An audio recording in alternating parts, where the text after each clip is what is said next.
there's a good chance you're dealing with a middleman, like me, when you get your medicines. That's because PBMs and insurers are often the same company. We even own big chain pharmacies and are buying your doctor's office. We decide what medicines you can get, where you get them, and how much you pay. It's a win-win. For me. When middlemen own it all, you lose.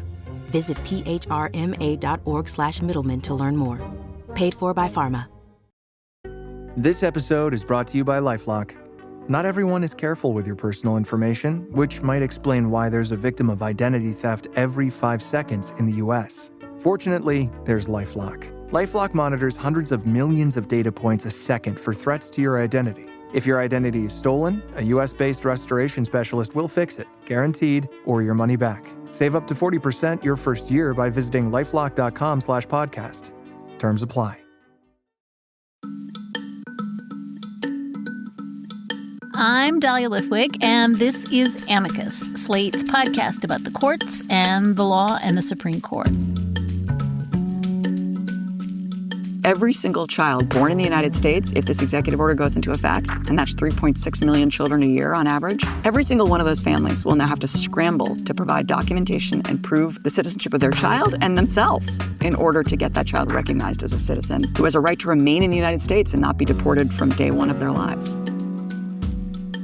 If this is embraced by the higher courts, which I think it should be, then it is a really smart workaround to the problem of every single migrant having to find a lawyer and file an individualized habeas petition to avoid getting transferred to El Salvador.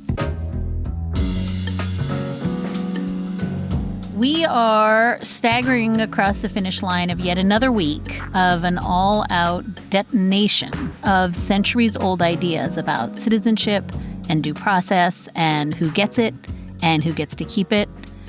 At bottom, this administration wants to rewrite not just the Constitution and the law, but the very idea of Americanness. And it's been the judiciary that has almost universally stood in its way. In a few minutes, UVA Law School's Amanda Frost will explain the contours of the Birthright Citizenship litigation before the courts, up to and including the Supreme Court.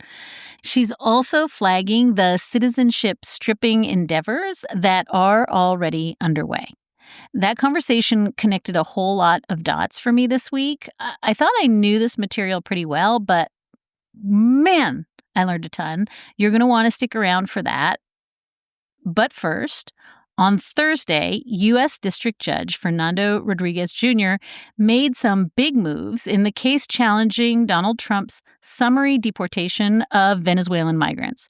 First, Judge Rodriguez certified as a class all the migrants held in the Southern District of Texas, where he sits, allowing them to sue collectively rather than file individual habeas corpus petitions, as we had feared they would have to do after the Supreme Court's parsimonious decision in April. Next, Judge Rodriguez ruled that the Alien Enemies Act of 1798 cannot be repurposed to deport any of these migrants, finding that it does not apply, quote, as a matter of law. And finally, the judge issued the very first permanent injunction indefinitely blocking the use of that 18th century act to deport migrants within his district, granting them class-wide habeas relief. Mark Joseph Stern, my jurisprudential co-pilot, is here to explain what all happened in the Southern District of Texas and what it means for the Trump administration's efforts to whisk away what it deems to be undesirable people from the country. Hey, Mark. Hi, Dahlia. This really is a landmark decision, Mark, and it represents a pretty crushing defeat for the Trump administration. It's worth noting that although judges hate when we do this, Judge Rodriguez is himself a Trump appointee. He's a conservative. He's a Federalist Society member. This is no flaming liberal. But let's start with the class issue if we can, which I think sounds very technical, but it's actually a really big deal after the Supreme Court dissolved the original class, right?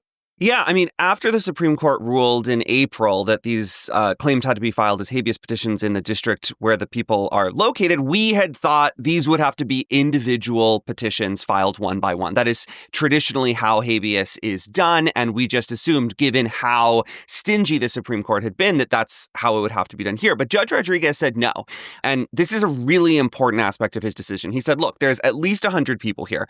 They're all raising the exact same claim against the exact same application of the exact same law to them. And he acknowledges that the Supreme Court has never explicitly blessed this idea of a kind of class action in habeas under the rules of civil procedure.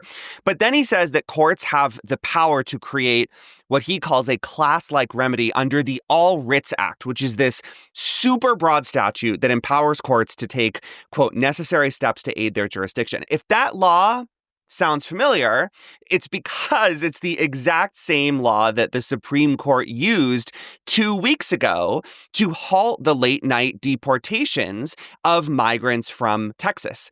And so I think it makes a lot of sense for Judge Rodriguez to essentially say here, look, if you can use this kind of super statute to block deportations before the government has even responded, before all of the justices have even finished writing their opinions, if the law allows you to do that, surely I can use it to consider and answer the common question of law raised by this whole class of migrants. So I know that gets in the weeds a little, but if this is embraced by the higher courts, which I think it should be, then it is a really smart workaround to the problem of every single migrant having to find a lawyer and file an individualized habeas petition to avoid getting transferred to El Salvador, which, as we know, was really becoming a trap for them because the Trump administration claimed that it only had to afford these individuals 24 hours of notice before sending them off to El Salvador.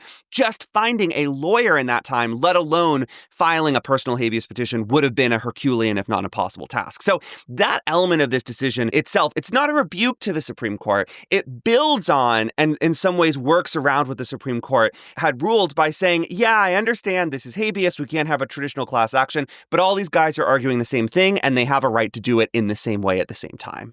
That's a huge big deal in terms of, as you say, pragmatically allowing them to access the kind of relief they really would have been hard-pressed to access. But that wasn't all, right? Then we get a ruling on the merits with respect to the invocation of the Alien Enemies Act. And it's really the first time that we've had a judge say, no, you cannot use this law in this way. That's a huge, huge big deal, too. It's massive. And this, too, is another technical point that's really important. So previous judges had issued temporary restraining orders and preliminary injunctions saying, yeah, we don't really think this law applies. It doesn't seem like it applies when we balance the equities, when we look at irreparable harm. It seems like the scales really tilts against the government. This is the very first time that a court has issued a definitive and final decision saying the Alien Enemies Act simply does not apply and cannot be used, and then issued a permanent injunction saying, nope, you just can't do this. It will not work. And what Judge Rodriguez did is very straightforward. He quoted the law, which I now feel like we've quoted a gazillion times, but I'll do it again. This statute only applies to as relevant here, any invasion or predatory incursion that is perpetrated, attempted, or threatened against the territory of the United States by any foreign nation or government. And it speaks more broadly of being a law to be used during wartime. And so Judge Rodriguez analyzes these terms as they were used in 1798 when the statute was enacted. He looks at dictionary definitions, he looks at common usage, and he says these are words that described either a military force or a kind of organized armed force. They simply cannot apply to alleged members of a gang who are just accused of committing occasional acts of violence in regular contexts like robbery or murder or theft. That's not an armed militia invading the nation. That's just criminals doing criminal things. And so even if it's true that Tren de Aragua, this Venezuelan gang that these individuals are accused of belonging to with very little evidence, that this gang is going around and committing crimes and even committing murder, none of that makes it a foreign nation or government, and none of it makes the gang a military force that is engaged in some kind of organized incursion against the United States. And he points out that the proclamation that Trump signed actually makes no reference to any existence of an organized armed group of individuals entering the United States. And it certainly doesn't claim that they did so at the direction of Venezuela and that they were trying to conquer the country or assume control over part of the country. And so the judge here is using Trump's own poorly drafted declaration against him, saying, well, I read the text here and none of it even bothers to make the accusation that is a necessary predicate to invoking this law. This is a sort of a funny opinion, Mark, because on the one hand, as you just suggested, it really does represent a kind of a beatdown with the originalism, textualism stick. I mean, there's no question. He's not equivocal that he's done his level best to do the research. He says he's clear. I didn't do all the research, but this is just not a plausible reading. But the ruling itself is not, a sort of a searing piece of legal writing. It's actually pretty bloodless and pretty cold even. It's just a very dispassionate piece of jurisprudential writing. And I wonder what you think animates that choice to approach this in this, pretty chill way. It's funny. I'm probably making this opinion sound more exciting rhetorically than it is. I mean, it's very flat, self-consciously flat almost. Like the judge is making clear that he's not leaping to defend the constitutional rights of these individuals. He doesn't even say, hey, it sure looks like these guys are innocent of these charges and are subjected to an injustice. He just goes line by line over the law and compares it to history and text and says there is a mismatch. And I think if I had to guess, first of all, of course, he's a conservative. He's a Federalist Society member. This is how he does law. He's not a jurist filled with passion or outrage. This is remarkably different from, say, the opinion that was written by Judge Patricia Millett on the D.C. Circuit saying that the Alien Enemies Act didn't apply, even though the two opinions really reached the same conclusion. And I think this is how you write an opinion that the Supreme Court will uphold. Of course, every lower court wants the Supreme Court to affirm their handiwork. And here, I think he's trying to craft an opinion that simultaneously fits with his bloodless approach to the law, I think it's fair to say, and that 5 or more justices will say, yep, sounds right to me. And I have to note, this is such hardcore textualism that the opinion includes an appendix featuring Judge Rodriguez's own extensive research with dozens of historical uses of the terms in the Alien Enemies Act, including letters from George Washington, James Madison, Thomas Jefferson, other founding fathers and framers to show that the language of the statute was always used in connection to a military invasion and never used in connection to anything like gang violence. And he included hyperlinks, which I really appreciate. Thank you, Judge, from the bottom of my heart. You are better than many journalists in linking to the source here, just to show to readers, in case there's any question, go read this letter from James Madison. This isn't me. This is the father of the Constitution explaining why the terms of the Alien Enemies Act could not possibly fit here. And again, to me, it seems like it's the kind of opinion he wanted to write. It's certainly the kind of opinion you want to write when you are playing with high stakes and you want the Supreme Court to affirm you top to bottom. So there's one line in the opinion that I think is a little bit worrisome. And it's that, the court says that while it may not adjudicate the veracity of the factual statements in the proclamation or the propriety of the steps taken by the president, it retains the authority to construe the AEA. And I think that a lot of smart readers say, holy cow, he just essentially gave Trump permission to come back and lie better next time. That feels like it could be the sort of exception that swallows the rule, and that while this is a very, very satisfying ruling on the merits, he's giving the president the biggest out in the history of, presidential power. I am concerned, and this is a concern that Ryan Goodman, among others, has flagged, and I think it's totally legitimate. Judge Rodriguez being a kind of hardcore conservative textualist here, it's a double-edged sword, because at the same time that he says there's a mismatch, this law doesn't apply, he also embraces a very broad conception of the so-called political questions doctrine, which is this idea created by the Supreme Court that there are certain disputes between the political branches that the judiciary simply can't weigh into. And the administration has been claiming over and over again in this litigation that judges have no ability to weigh in on this particular question. And Judge Rodriguez said, no, as a matter of law, I can weigh in. But then he takes pains to say, I really can't second guess the fact finding of the government and the factual claims of the president. So again, the proclamation that Trump issued just didn't make the baseline allegations necessary to raise a colorable claim under the Alien Enemies Act that these individuals can be summarily deported. But Judge Rodriguez said, maybe a different kind of proclamation could. Maybe different facts could lead to the lawful application of the Alien Enemies Act. For instance, he said there's no allegation that an organized armed group of individuals are trying to conquer a part of the country. But what if Trump comes back with a new invocation of the Alien Enemies Act and says they're trying to take over Aurora, Colorado. Tren de Aragua has formed a militia that's attempting to seize territory of the United States, and so I must summarily deport all of these individuals. I don't know what Judge Rodriguez would do there, but I do think this is a concerning loophole in the opinion. I wouldn't even call it a loophole, actually. This is a conservative judge trying to be honest about how he feels. And here he's, you could say, splitting the baby, shooting down the administration quite harshly on the law, but leaving room for the administration to come back with different allegations, different so-called facts, and to say, well, you told us what the law requires, and we are now giving you the factual predicates that you say are necessary for us to invoke it. So speaking of double-edged swords, I guess we have to end here, Mark. The vibe when this came down on Thursday was like, holy cow, this is amazing. This is Texas. The bad news is, holy cow, this is going up to the Fifth Circuit. This is going up to the court, most likely to reverse it. And then I guess it goes on a rocket ship to the Supreme Court. And then I guess my question is, are you and I waiting in August for an emergency order? I need a vacation. But really, Mark, what is the trajectory of this? Because it feels like it definitely kind of rocket fuels this to go to the Fifth and on to SCOTUS.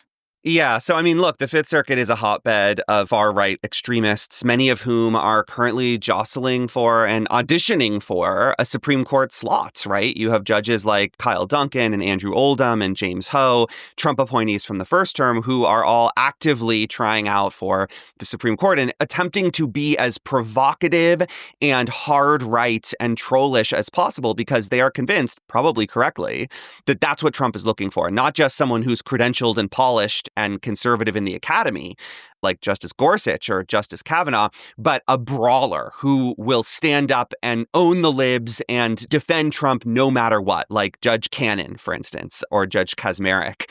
And so into this hotbed, we now have injected probably the most controversial high-profile litigation of Trump's second term so far. A lot depends on what three-judge panel first gets this case. You could have a panel of kind of normie conservatives appointed by George W. Bush and maybe a handful of Democratic appointees who affirm Judge Rodriguez. You could also have a panel of Trump judges who reverse him in, a scorching repudiation of his careful textualism and say Trump gets to do whatever he wants because he's Trump. I don't know what will happen. I will point out that James Ho, at least, has already said that he thinks that migrants simply crossing the border to seek asylum can constitute an invasion under the Constitution, and that courts cannot second guess the government's proclamation of such an invasion or the government's response to such an invasion. He made that argument trying to lay the groundwork to revoke birthright citizenship for the children of migrants. But I think the reasoning would apply here too. He could say, look, they're invading. If the government says they're invading, the government can do whatever they want. But no judge joined James Ho when he made that far out opinion. And I think that's a sign that maybe even some of the flamethrowers think it goes a little too far. But again, it's audition season and everybody wants to get cast as the next Supreme Court justice. So I do fear that this could see a reversal of the Fifth Circuit before it ultimately gets to the Supreme Court, where I'm holding out real optimism that 5 or more justices will side with Judge Rodriguez. And are they going to do that in August, Mark?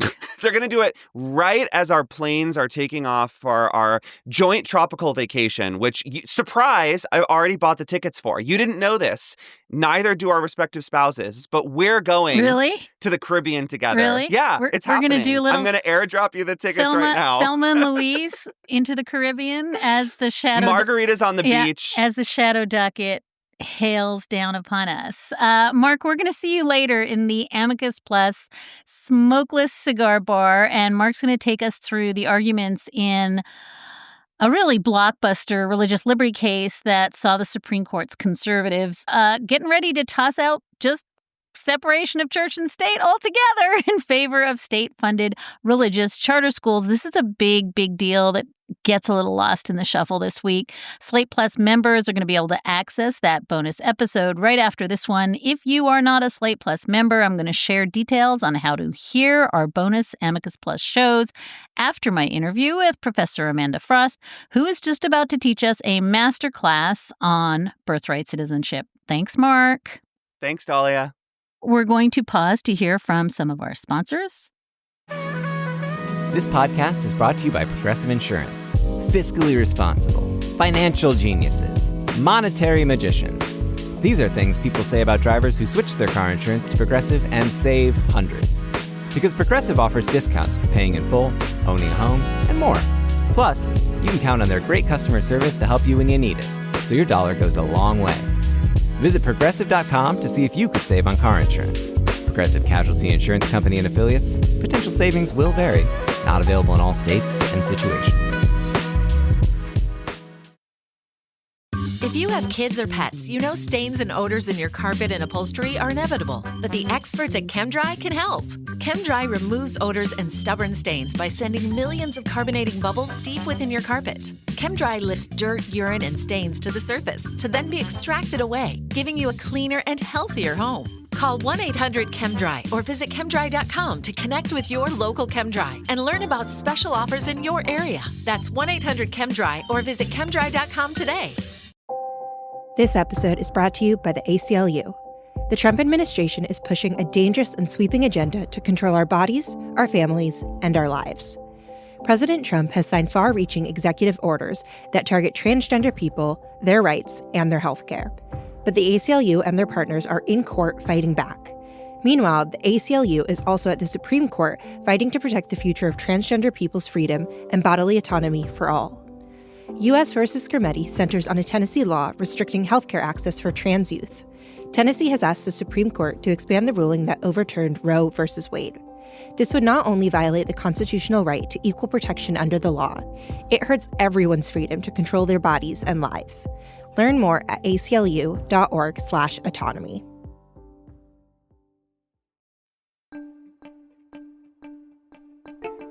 On his first day in office, Donald Trump issued what would become a signature executive order that was bold, unprecedented, and almost certainly unconstitutional. This next order relates to the definition of birthright citizenship under the 14th Amendment of the United States. Yeah, that's a good one. Birthright. That's a big one. What about that one? That one is likely to be found. Could be. I think we have good ground, but you could be right. I mean, you'll find out. The order, protecting the meaning and value of American citizenship, provides that, moving forward, only children born to parents who are American citizens or green card holders are citizens of the U.S. The order was enjoined immediately, and the Supreme Court will hear arguments in less than 2 weeks in a very rare May session on what is admittedly a technical question about the scope of these injunctions. In the weeks of mayhem that have followed that first high on Sharpie fumes executive order day, it is clear that the lodestar of this administration is going to be about making America whiter again, and that this will be done through every tool and every strategy they can lay hands on, including fake invasions that require invoking the Alien Enemies Act and claims that not everyone even deserves due process. They want to deport U.S. citizens too, and to denaturalize those they deem unworthy. At bottom, this is all part and parcel of a wholesale project to permanently redefine what it means to be an American. As my next guest put it, quote, "Some provisions of the U.S. Constitution are broad and confusing, but the Citizenship Clause is not one of them," end quote. Amanda Frost is a professor of law at the University of Virginia School of Law, where she is director of the Immigration, Migration, and Human Rights Program, and she writes and teaches in the fields of constitutional immigration and citizenship law. Her work has been published in numerous academic journals, as well as The Atlantic, The New York Times, The American Prospect, The Washington Post, and at Slate. Her book, You Are Not American, Citizenship Stripping from Dred Scott to the Dreamers, was published in 2021.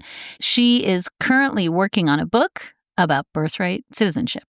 So Amanda Frost, welcome to Amicus. I can't tell you that I was looking forward to this conversation, but I really, really feel that I need this conversation. It's good to have you. Thank you. I'm happy to be here.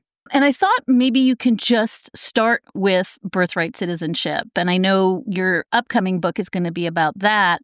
And I wonder if you can just lay out for us what the 14th Amendment says about who is a citizen. And I want you to be as specific as you can about the problems that the Congress was seeking to solve, that Reconstruction Congress, and why they chose to do it with the Citizenship Clause of the 14th Amendment. Yes, so I'm just going to start by reading the Citizenship Clause, which is one sentence, the first sentence of the 14th Amendment to the Constitution, which was ratified in 1868, so in that Reconstruction era. And that sentence is, quote, "All persons born or naturalized in the United States and subject to the jurisdiction thereof are citizens of the United States and the state wherein they reside."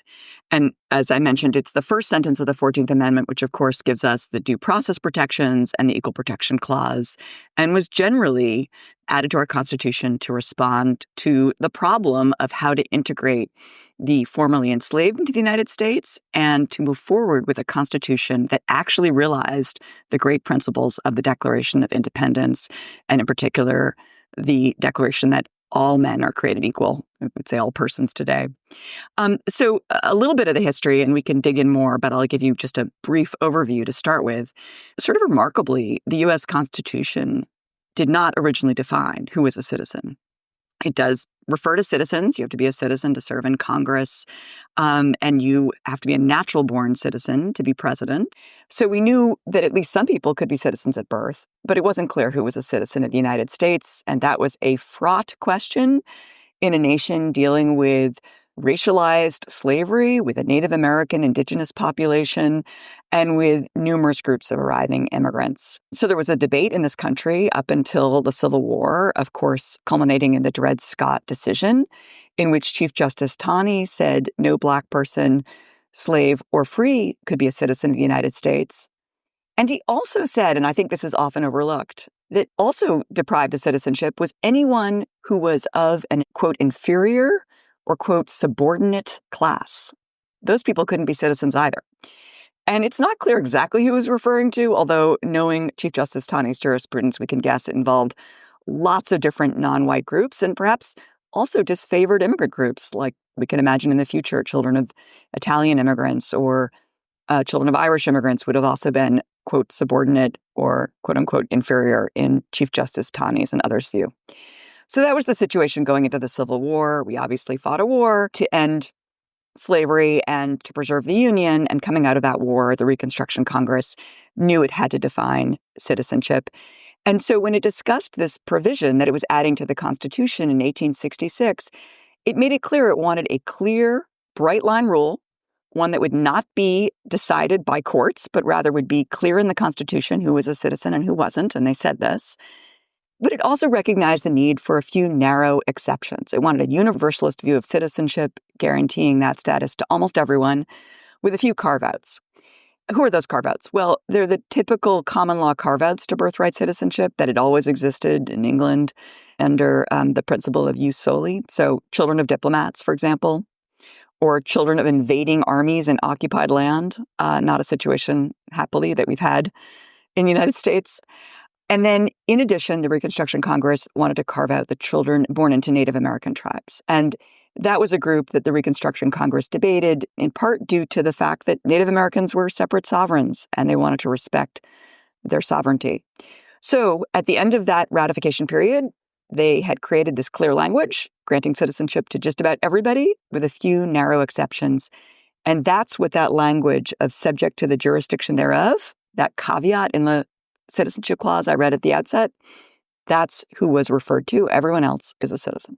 We're going to get back to that caveat because it starts to become the thing that attempts to swallow the rule. But I'd love, just by way of table setting, Amanda, for you to also just walk us through what President Trump's executive order on birthright citizenship purports to change in what you just sort of set out as the fairly self-explanatory, very clear, reasonably universally acknowledged language of the 14th Amendment.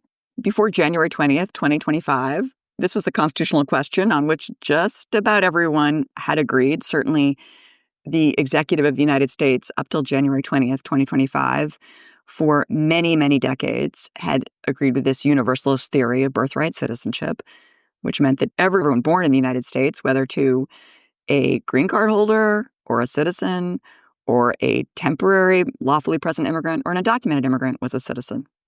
And the courts had agreed as well, and Congress had also been consistent in that approach and that interpretation.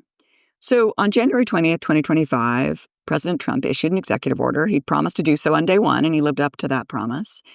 And the executive order says that you are only a citizen if you're born in the United States to at least one parent who is a citizen or green card holder. So that means a child born to parents of whom they are undocumented immigrants or even legally present but temporary immigrants, those children at birth are not citizens.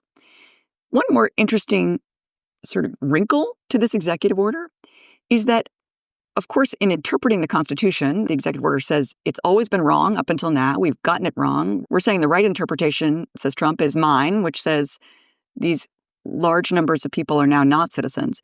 It's fully retroactive. I mean, you can't interpret the Constitution to mean something new going forward. So that means that all these people alive today, some of whom may well be serving in Congress, some of whom may well be serving in various state government positions, all of whom have been voting, they're not citizens. Now, another section of this executive order says that the government will not issue or accept citizenship documents granting these people citizenship, these groups that it's carved out from citizenship, going forward. So that's prospective. But frankly, it's confusing as to exactly who this would apply to and how it would affect them. And any way you cut it, it means that every single child born in the United States, if this executive order goes into effect, and that's 3.6 million children a year on average, every single one of those families will now have to scramble to provide documentation and prove the citizenship of their child and themselves in order to get that child recognized as a citizen who has a right to remain in the United States and not be deported from day one of their lives. I want to just do a quick sidebar here with the caveat that this show is committed to avoiding the is this a constitutional crisis question that I'm not sure is as helpful as people think it is.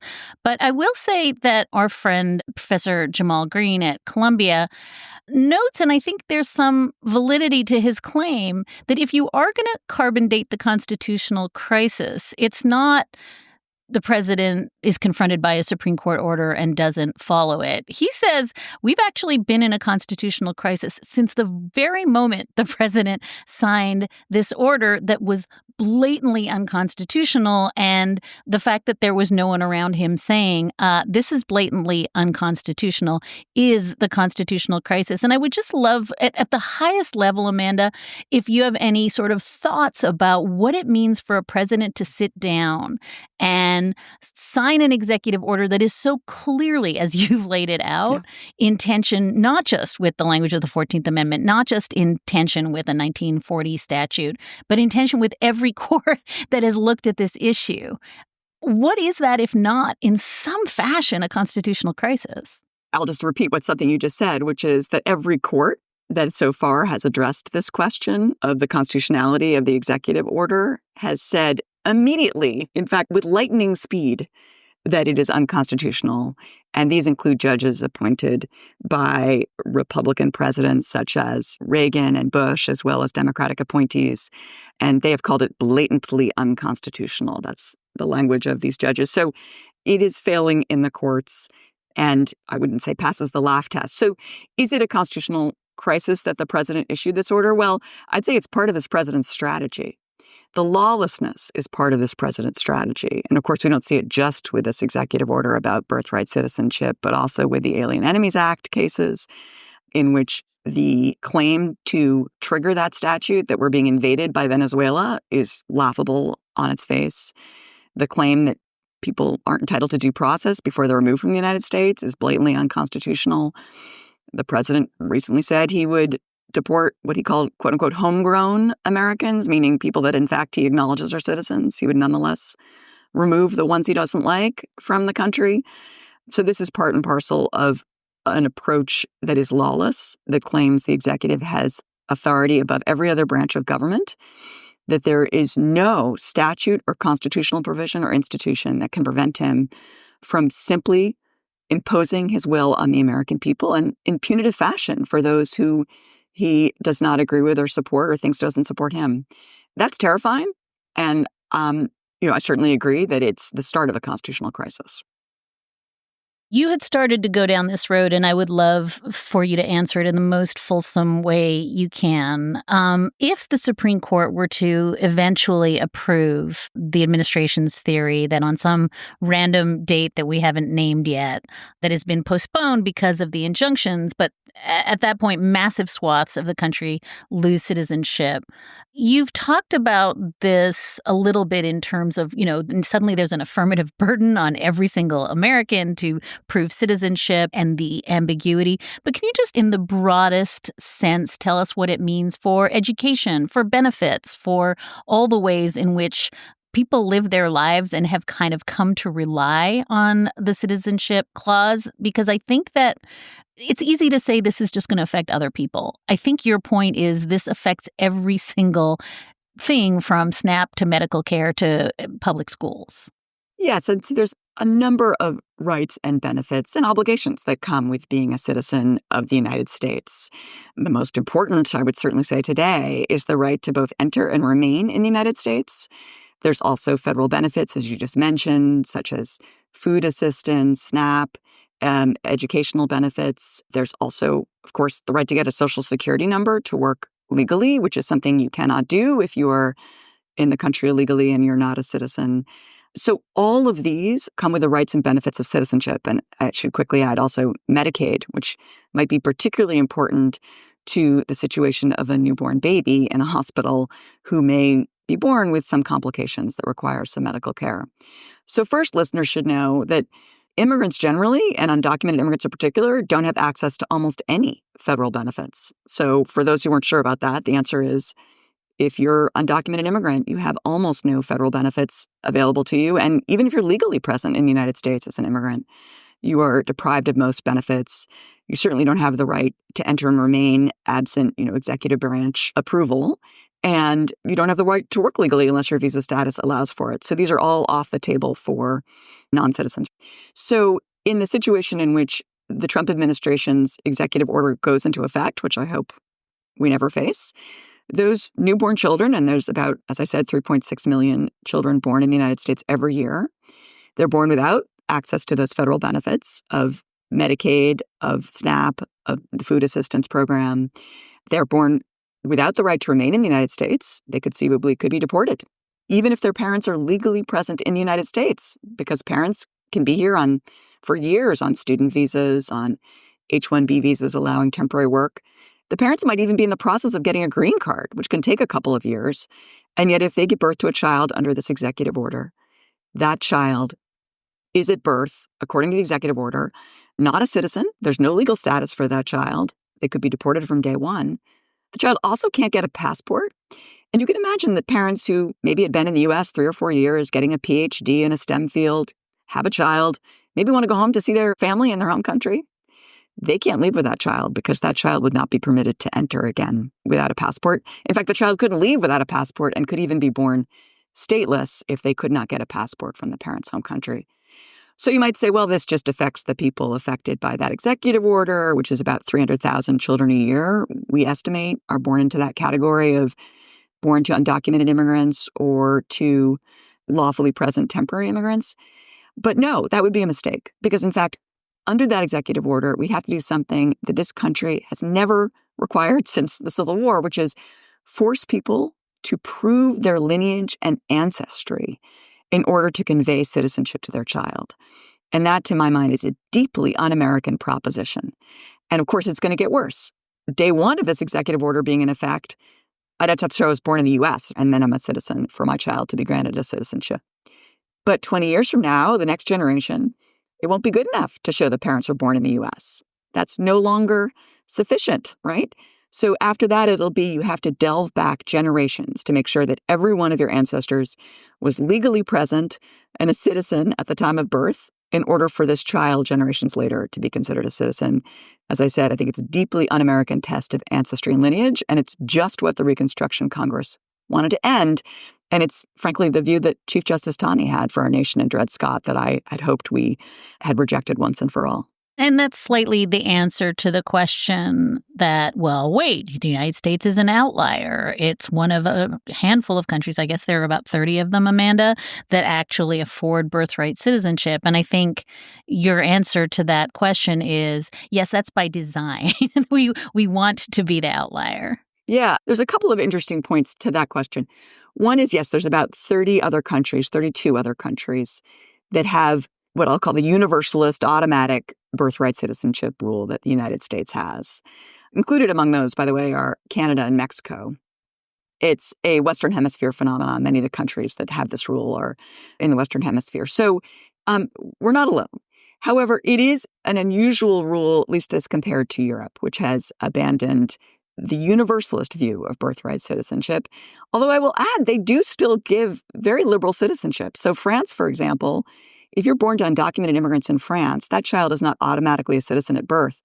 But they are automatically a citizen at age 18 if they've lived in France for at least 5 years. So it's actually a far more liberal rule than the Trump executive order.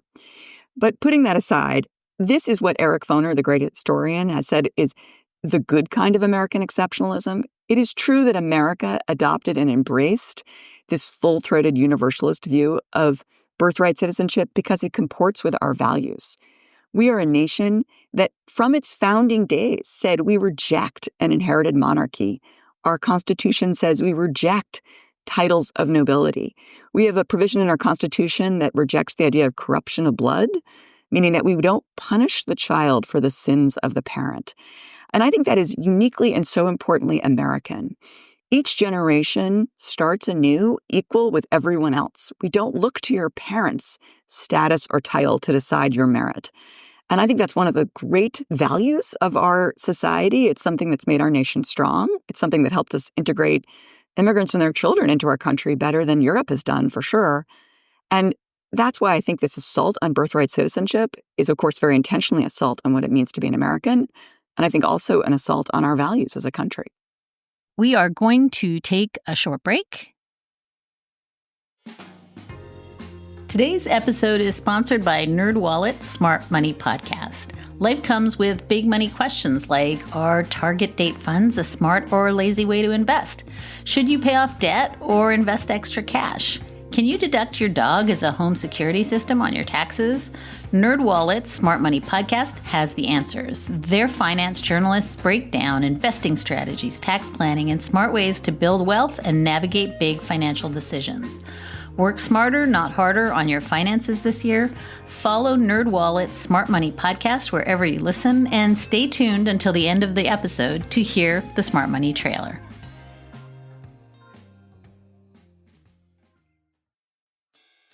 It seems every day there's something new to worry about. While there's a lot that's out of our control, there is one thing you can control: your family's financial future with life insurance through SelectQuote. SelectQuote has been one of America's leading insurance brokers for more than 2 million families since 1985. Their licensed insurance agents can work to tailor a life insurance policy for your individual needs in as little as 15 minutes. They work with carriers that can get you same-day coverage with no medical exam required. And if you have high blood pressure, diabetes, or heart disease, that's not a problem. SelectQuote partners with carriers that can cover those conditions and others. It's important to protect your family and your health, and life insurance can provide that peace of mind. SelectQuote, they shop, you save. Get the right life insurance for you for less at selectquote.com/amicus. Go to selectquote.com/amicus today to get started. That's selectquote.com/amicus. Let's return now to my conversation with UVA's Professor Amanda Frost. Earlier on, I said that the rabbit hole I like to eschew on this show is it a constitutional crisis rabbit hole? Because I don't think it's the right question. The other one I've learned to avoid is this good originalism? Which I also think is not a super useful question. But here we are. I think we have to engage with this. And it feels like Groundhog Day, because last year we were doing the 14th Amendment's insurrection clause. And, the history is really clear on the insurrection clause. If you do this originalist, it means what it says. And the court apparently didn't agree. But here we are. I think that if we're going to say that the U.S. Supreme Court, as currently constituted, the majority of them are committed to this project of originalism, what is the best possible originalist reading of the Birthright Citizenship provision in the 14th Amendment as drafted in 1868 that lets you say that as originalists, this makes perfect sense? And I know it has to do with that language you talked about in response to my first question, that subject to the jurisdiction thereof. But can you just try to put on an originalist hat and tell me what the best argument is on the other side that's not a laugh out loud argument? One thing I'll just say as a sort of threshold matter is I love the birthright citizenship provision, the citizenship clause, because I think every method of constitutional interpretation supports the universalist view. That is, that almost everyone is a citizen with a few narrow exceptions, including the originalist approach, the original understanding approach. But I think your question is, well, what's the best arguments for opponents of birthright citizenship or the universalist view? That is, the best arguments for the Trump administration's exceedingly narrow view of who gets citizenship at birth. So I'll do my best here to just describe the arguments that I see being made in the Trump administration's briefs, which I will say are not entirely coherent. I mean, I'm a law professor. I'm very comfortable with articulating legal views I don't agree with for the purpose of explaining them to students and making sure everyone understands every legal position out there. And certainly I do that regularly when I describe Supreme Court cases that I don't necessarily agree with, but nonetheless are the law of the land. I have trouble articulating the Trump administration's arguments in favor of this restrictive view of birthright citizenship because I don't think they make a ton of sense, but I will do my best. So they hone in on this language subject to the jurisdiction thereof. So the Citizenship Clause says all persons born or naturalized in the United States and subject to the jurisdiction thereof are citizens of the United States. So the Trump administration says, well, subject to the jurisdiction thereof carves out both children of undocumented immigrants and children of lawfully present but temporary immigrants, and says they are not citizens. So why not? Well, the argument the Trump administration gives is they say, well, jurisdiction doesn't mean just regulatory jurisdiction, that is the power to legislate or enforce laws against these people. They concede undocumented immigrants and lawfully present immigrants have to follow the law, as they would have to concede. They say, no, what that means is political jurisdiction. And then they say, and political jurisdiction requires that you have complete allegiance, that's their language, complete and total allegiance to the United States. Again, the word allegiance appears nowhere, but that's what they say it means. And they say this is what the Reconstruction Congress intended it to mean. And then they say, if you entered the United States illegally or overstayed your visa, because you violated our laws, you don't have allegiance to the United States. And they say temporary immigrants somehow also don't have allegiance to the United States. This is where I have trouble following their argument. So that is the argument. They have a couple of quotes here and there, stray language from the Reconstruction Congress's debates that they use to try to shore up that argument.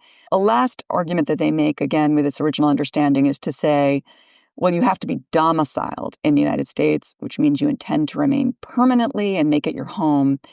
And that is also required in order to be subject to the jurisdiction of the United States. So that's their argument in a nutshell, and I'm happy to then critique it. I hope I've explained it as fairly as I can. I'd love for you to critique it, but I just want to note that almost everything you've said just now feels wildly ahistoric to me if I were approaching this. As you said, if I'm just a textualist, I'm an originalist, this feels like quite an attenuated set of arguments about plain text in the Constitution with what we know about the intent. Yeah, so a couple pieces to that. One is many of these words that they're now using appear nowhere in the text. Nowhere does it say anything about allegiance.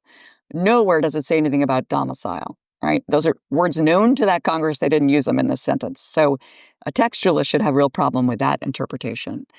In terms of original understanding, there are so many problems with this argument. And so let me just start by saying, first and foremost, the Reconstruction Congress wanted to create a clear rule on citizenship. It had just emerged from a civil war precipitated in part by the Dred Scott decision that it denied citizenship to all Black people in the United States, whether free or enslaved, and, as I mentioned at the outset, to anyone who was subordinate or inferior, which, left a lot of people's citizenship in question. The Reconstruction Congress said, no, we must end any questions about citizenship. So Jacob Howard, the senator in 1866 who introduced the Citizenship Clause language that was adopted by the nation, he said his proposed language, which is now in the Constitution, quote, removes all doubt as to what persons are or are not citizens of the United States. He thought this was crystal clear now. He wasn't saying we should now have a test of allegiance, case by case, who has allegiance, which groups do, which groups don't. No, he had the opposite view. He was like, I'm creating language here that creates certainty as to who's a citizen, and it's just about everyone. We have another senator, Senator Wade, who said, we need to fortify this language of citizenship, make it very strong and clear. And then he said, and this is so prescient, he said, because there's a, quote, danger that when party spirit runs high, this provision may receive a very different construction from that which we would now put upon it. So he's foreseeing a future in which Trump's elected and starts questioning people's citizenship. And he says, let's make this provision so clear this can't happen. Frankly, I think it is as clear as you could possibly make it. And of course, I think that that's why the Trump administration's legal arguments are made up out of whole cloth and incorporate words and language that no one used or put in the text. One argument that the Trump administration and their supporters make is that the Reconstruction Congress didn't intend for the Citizenship Clause to apply to the children of undocumented immigrants. And they say it didn't intend this because they say the Reconstruction Congress had no idea there was such a thing as an undocumented immigrant or an illegal alien, as they put it, because they didn't exist in 1866. So that's just wrong as a factual matter. In fact, as great scholarship has shown by Jack Chin and Paul Finkelman and Jerry Newman, the Reconstruction Congress was well aware of the fact that there were many people living in the United States in violation of immigration laws, such as laws prohibiting the importation of slaves. And certainly enslaved persons and their progeny were meant to be included as birthright citizens. And yet there were laws barring importation of slaves after 1808, and they were violated. And the Reconstruction Congress well knew this. It had legislated on that very issue. There also, of course, were people that came temporarily to the United States as tourists, as visitors. And again, Reconstruction Congress did not carve out the children of those immigrants for exclusion from the Citizenship Clause. And so we should not assume today that they simply overlooked those groups. So what did the Reconstruction Congress mean, though, when it said, well, we don't want birthright citizenship for people who are not, quote, subject to the jurisdiction of the United States? What were they referring to? Well, they told us what they were referring to. First, children of diplomats. And that's a long-standing exception to birthright citizenship, which was a legal rule that was practiced in England for centuries, known as jus soli, or right of soil. So the Reconstruction Congress was basically saying, yeah, children of diplomats, they don't want their children to be citizens. There's even this fiction that they're not really in the United States. An embassy is foreign territory. They get diplomatic immunity. The French ambassador, if she has a child on U.S. soil, does not want that child to be a citizen of the United States. And the United States acknowledges that by saying, yeah, you're not fully subject to the U.S. jurisdiction, so your kid's not a citizen. That makes perfect sense. The children of invading armies, which actually wasn't mentioned in these 1866 debates, but we can say, all right, that's part of the common law exception. If there's an invading army occupying the U.S. and they have children on U.S. soil, their children aren't citizens, a non-issue for us today, thankfully. That's also a longstanding common law exception. The Reconstruction Congress did spend time on the children of Native Americans. That was a complex issue for them. It involves lots of interesting and important questions. The Native Americans are separate sovereign tribes. Children born into those tribes are part of those tribes. And in fact, it recognized and was deferential and mostly respectful. I won't say there wasn't some racism in there, but it was mostly a respectful conversation about how we do not want to impose U.S. citizenship on this group of people. Now, if a child was born outside a tribe to Native American parents, that child was a citizen at birth. This wasn't a racial test. This was a test about the special sovereign status of Native Americans. And I should add, for the sake of those listening, that in 1924, Congress enacted a statute that the children of all Native Americans, whether born in tribes or not, are citizens.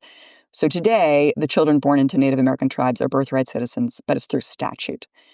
So those are the exceptions, and everyone else Congress wanted to give citizenship to and wanted to do so with this bright line, crystal clear rule to avoid any question of courts or the executive being able to deny citizenship to people born in the U.S. going forward. And I guess it's worth talking for a minute about United States versus Wong Kim Ark, which is the 1898 case that seems to have kind of definitively answered all the questions you just raised, right? We have a not super, race-friendly Supreme Court in 1898, essentially putting its imprimatur on the proposition that the 14th Amendment means what it says it means. Yes, and this is such a fascinating case. So just to frame it a little bit, the U.S. government brought this case in the 1890s as a test case against Wong Kim Ark, a man who was born in San Francisco's Chinatown in about 1870 to Chinese immigrant parents.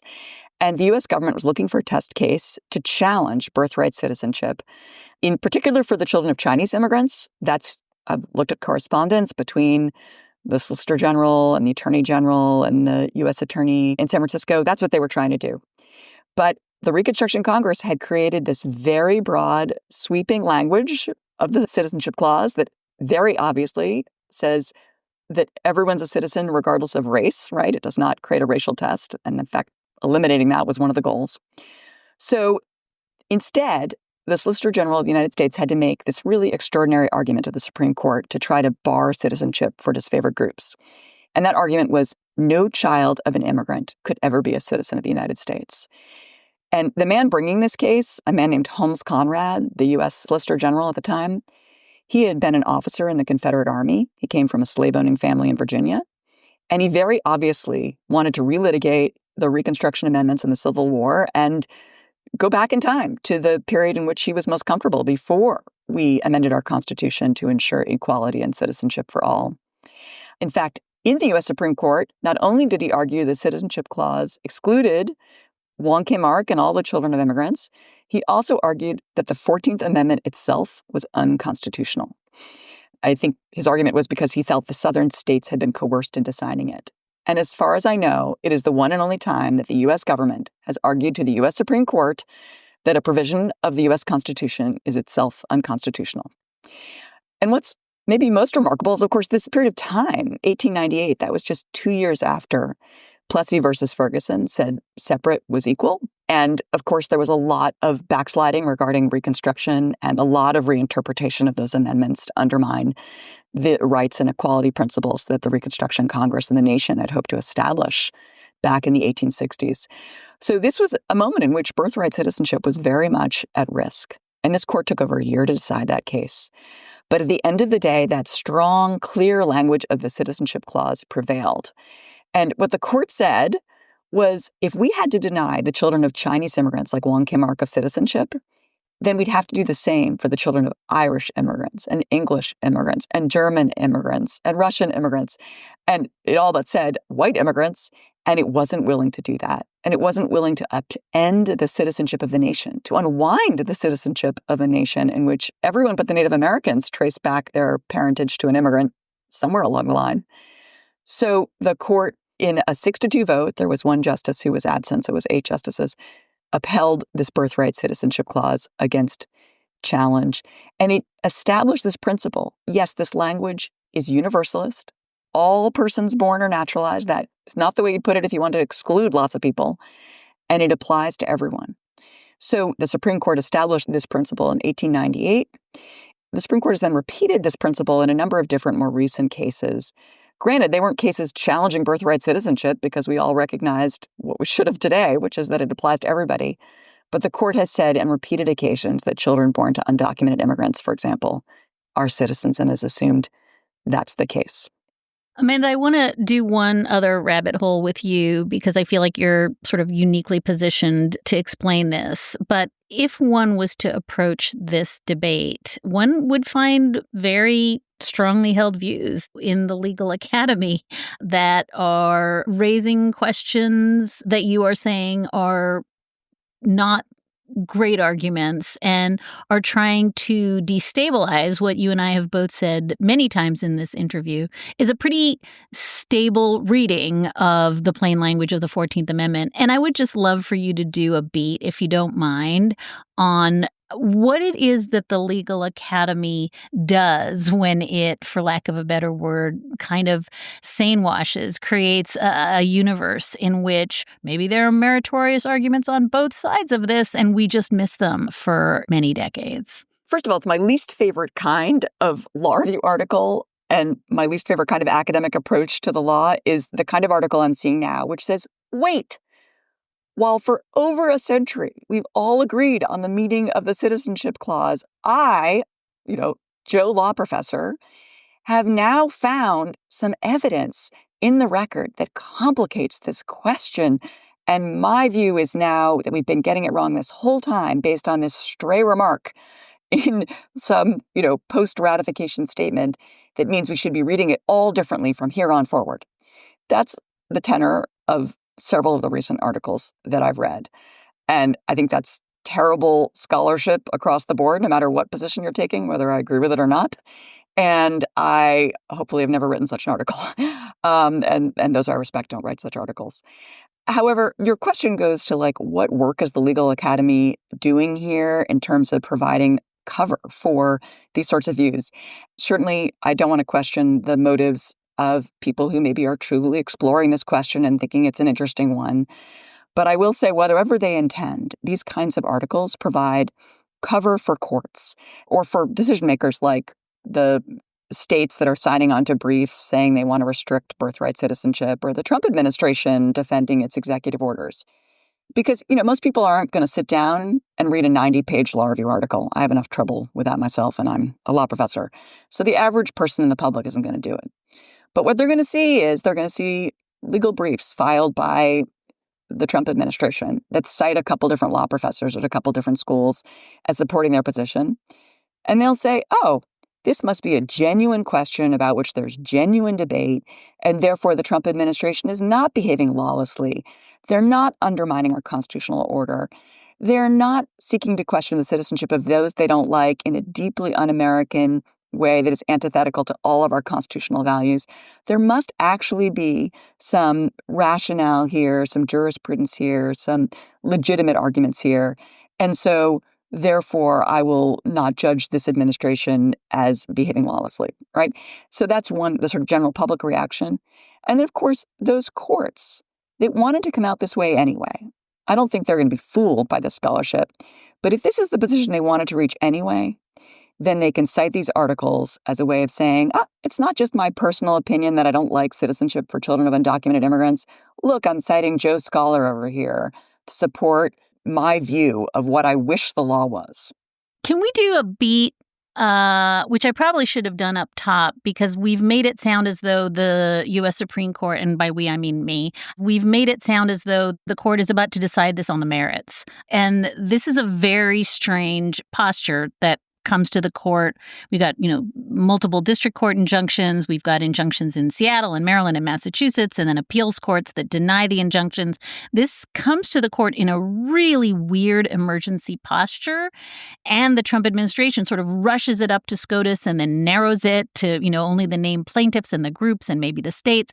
Can you just try to explain why this is still a kind of poison pill? Because even this narrow relief that the Trump administration is seeking can be so dangerous, even if we don't get to the merits this time around? Yes, the Supreme Court case that will be argued on May 15th is so important. It goes beyond birthright citizenship, although, of course, it's extremely important in the context of this executive order purporting to end it as well. So just to quickly frame it, the courts that have addressed this executive order purporting to end birthright citizenship, these courts across the board have said this is unconstitutional. It's at a preliminary stage, so we're not going to issue a final judgment on that, but we are going to say that it cannot go into effect across the nation, not just for the individual parents, pregnant parents who are suing to have it not apply to them, not just for the states that have joined, and over 20 states have joined saying the executive order is unconstitutional, and not just for the associations of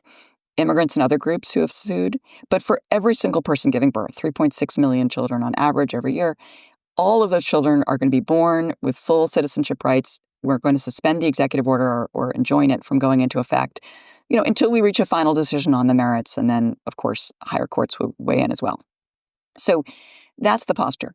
The Trump administration then appealed up to the U.S. Supreme Court, and they didn't challenge at this point. I mean, they're still litigating court, but they didn't challenge at this point the merits. That is, they're not saying that the district courts should be reversed by the Supreme Court right now on their conclusion as a matter of a preliminary injunction that this executive order should not go into effect for the named plaintiffs.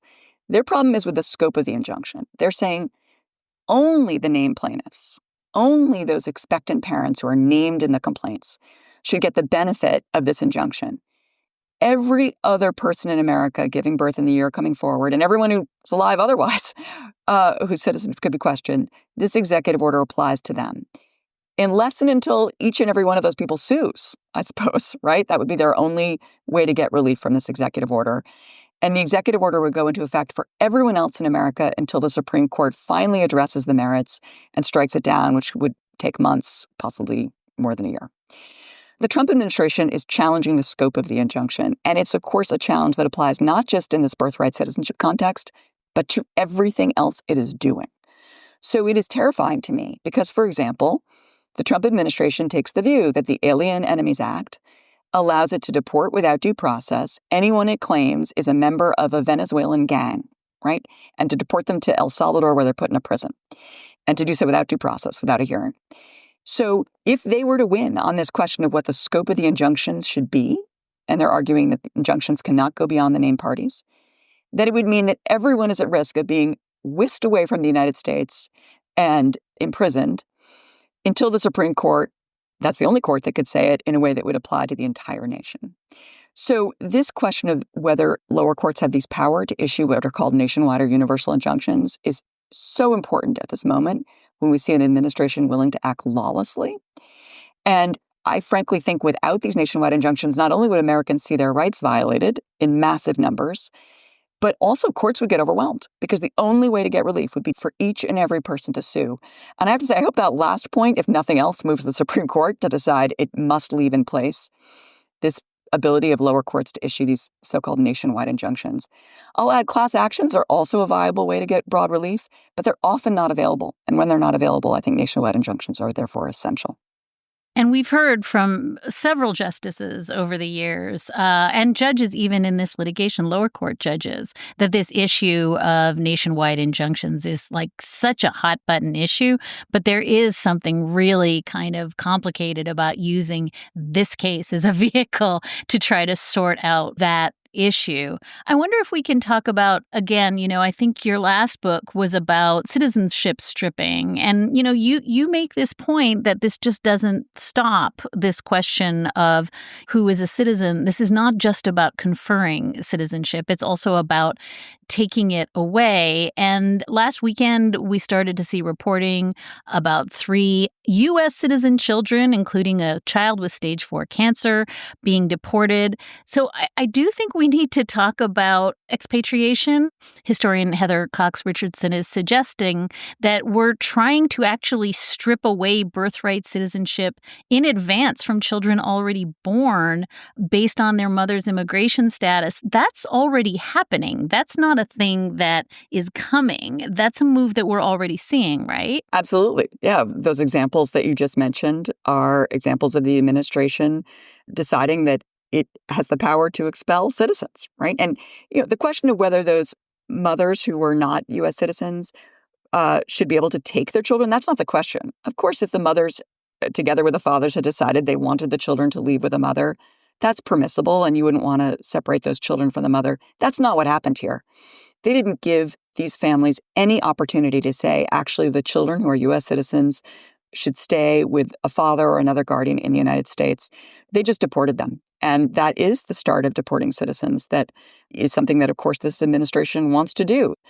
Trump has said publicly he wants to deport, quote unquote, homegrown Americans, which is also unconstitutional, but he's now publicly said he wants to do that. And I take him at his word. I take him very seriously. He often does what he says he wants to do. Also, both this administration and last administration, there was a concerted effort to denaturalize naturalized citizens. This is something the Trump administration put lots of money and effort towards. In Trump 1, they actually established an office in Los Angeles staffed by 30 or more people to investigate over 700,000 naturalized Americans and to try to strip them of their citizenship and deport them. It did not succeed in significant numbers because courts have to be involved, and that slowed them down. But they were trying. There's a stray remark in an executive order issued on January 20th that said they're going to reinvigorate that denaturalization effort again this time around. And I, again, take them at their word and think we need to be watching for that. So my book talked about the history of this throughout the United States because I thought it was so remarkable. And as I was writing the book in Trump 1, I was watching it happen. So this nation in the past has said, for example, in the 1930s and the 1950s, that it's deported Mexican Americans, including U.S. citizens. It called it repatriation. And I put that in quotes because the people it deported oftentimes had never been to Mexico because they were born in the U.S. Their parents were immigrants, but they were birthright citizens and they were deported. We did this in the 1930s. We did this again in the 1950s. We've denaturalized people whose views we didn't like during the Cold War era. U.S. citizen women who married non-citizen men between 1907 and about in the mid-1920s, they automatically lost their citizenship, and some of them were deported. We have had an unfortunate history of doing this, and yet I will also say we've had a history of fighting back and preventing it from continuing. And so I hope this is part of that positive legacy where we see that we can fight back and prevail in courts and prevail under this very strong language of the Citizenship Clause, which of course was intended to prevent exactly what the Trump administration wants to do. And Amanda, I don't want to walk away from this denaturalization threat without noting that we were seeing reporting just last month from Rolling Stone that Trump officials are talking about denaturalizing U.S. citizens to send some of them to El Salvador, right? Seems to be there's some kind of deal afoot that really is kind of effectuating the president's wish for a penal colony that is in another country. And I just wonder, again, you keep saying, like, I take him at his word. This is stuff that is very much, as you just noted, a part of the country's history. It's also very much seems to be part of the plan going forward. Yes, and I'll say also, just for those listening, think about what this would mean if this administration managed to destabilize citizenship for anyone who can't prove that every single one of their ancestors came legally to the United States. And by the way, a whole lot of us, including myself when I looked into it, have at least one ancestor who maybe violated those immigration laws. All of those people, I would say millions of people are at risk. And naturalized citizens are at risk. The children of immigrants who could get deported are at risk, as we just learned this past weekend watching children get deported. So this would be the goal, right? Destabilize the secure status of millions of us. And then would we all be deported? Well, likely not. But boy, you better be careful not to say anything critical of this administration. You better be careful not to put yourself in the firing line. Because if you are, you could see your government investigate your status and then deport you. And by the way, based on its approach to Abrigo Garcia, the man who was mistakenly deported at the government's own admission, mistakenly deported to that prison in El Salvador, once you're gone from the country, they say there's nothing they can do and they have no obligation to get you back, even if they made an error.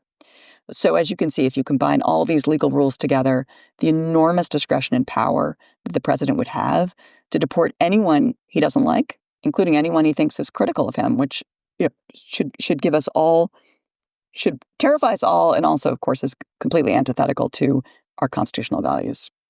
Amanda, let's end, if we could. You've made this point that, this is not something we sit around and wait for. this is happening. I always find myself wondering why this immigration broadside is the signature theory of the case. And I know part of it is the sort of Stephen Miller was like hatched in an underground lab to do this. This is his fever dream we're all living in. But I do think every sort of strand of this that we have talked about today feels like it is a really, really deliberate move. And we see this in sort of authoritarian governments all around the world to define and redefine who belongs, who doesn't, who lives in the shadows, who lives in the light. And if you have some thought on why this is the hill they want to die on, like why this issue, having, described the ebbs and flows of this issue throughout U.S. history and the ways in which every attempt to make it inclusive and make it broader has failed in some sense. We are still not what we want to be. But why this as a signature issue at this moment? What does it signify? The executive order, the title says it all. They want to change the meaning of what it means to be an American. And their view of what it means to be an American is someone loyal to this administration, right? It's been very clear if you're a critic or vindictive, this administration will target you, as universities have discovered, as researchers have discovered, and as immigrants are discovering. So it is a view of what is the meaning of an American? It means someone in lockstep with this administration. It means someone who looks the way they think an American should look. And we see this when they deport by accident people to El Salvador. They claim are members of a gang based on the tattoos, right? Based on, of course, race, no question. They are questioning who gets to claim American citizenship. And by doing so, they're undermining the value of inclusiveness, the values of a nation that has always viewed membership as based on being here among us rather than a test of ancestry or lineage.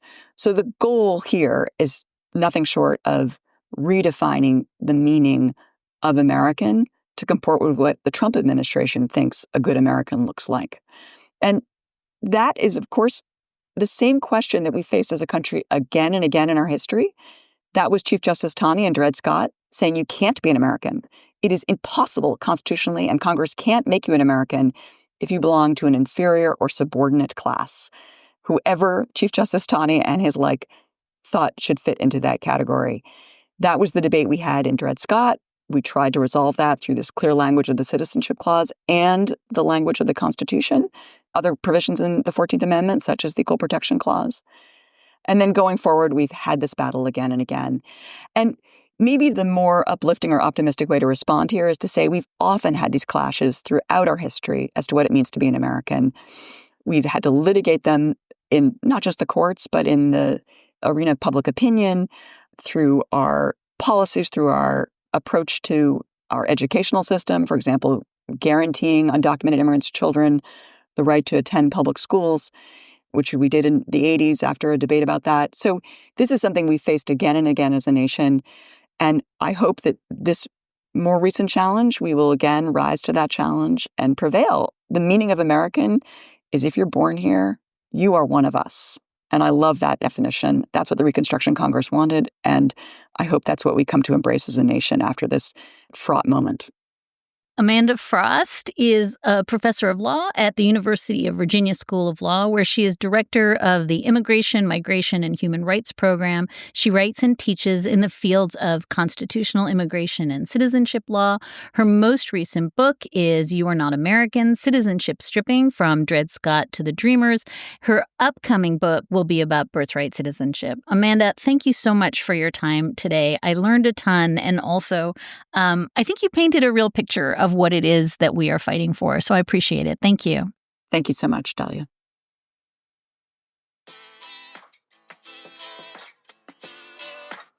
That is all for this episode. Thank you so much for listening in, and thank you so much for your letters and questions and comments. You can keep in touch at amicus@slate.com, or you can find us at facebook.com/Amicus Podcast. Mark Joseph Stern and I are reunited with our beloved Amicus Plusketeers in this week's bonus episode, where we're talking about the Oklahoma religious charter school case that threatens foundational principles of public school education in America.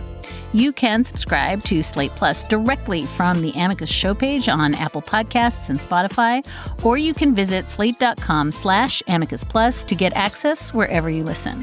That episode is available for you to listen to right now. We'll see you there. Sarah Birmingham is Amicus's senior producer. Our producer is Patrick Fort. Hillary Fry is Slate's editor-in-chief. Susan Matthews is executive editor, and Ben Richmond is our senior director of operations. We'll be back with another episode of Amicus next week.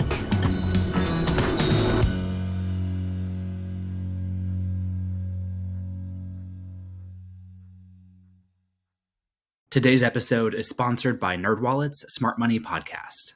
Money can be confusing. Should you invest in ETFs, get a travel rewards credit card, buy a house, or just build a really fancy pillow fort? That could work. No shame in pillow fort game. Or you could just tune in for clear, research-backed financial insights. I'm Sean Piles, a certified financial planner professional. And I'm Elizabeth Ayola. We're the hosts of NerdWallet's Smart Money Podcast, where you bring the money questions and we bring trustworthy information backed by NerdWallet's expert analysis, without the jargon or the sales pitch. Our nerds do the research so you don't have to. We'll help you understand your options so you can make the best decision for your situation, from optimizing your investments and maximizing credit card rewards to making big money moves with confidence. Plus, we keep it real. No lectures, no judgment. Just tips and tools you can use to build wealth and take control of your finances. Think of us as your financial GPS, helping you navigate your money decisions and avoid expensive wrong turns. Whether you're planning for retirement, weighing a big purchase, or just want to make your money work harder for you, we've got insights that you can use in real life. So, if you want practical, straightforward, and actually useful financial knowledge, plus a little bit of fun along the way, follow NerdWallet's Smart Money Podcast on your favorite podcast app. Trust us, future you will thank you.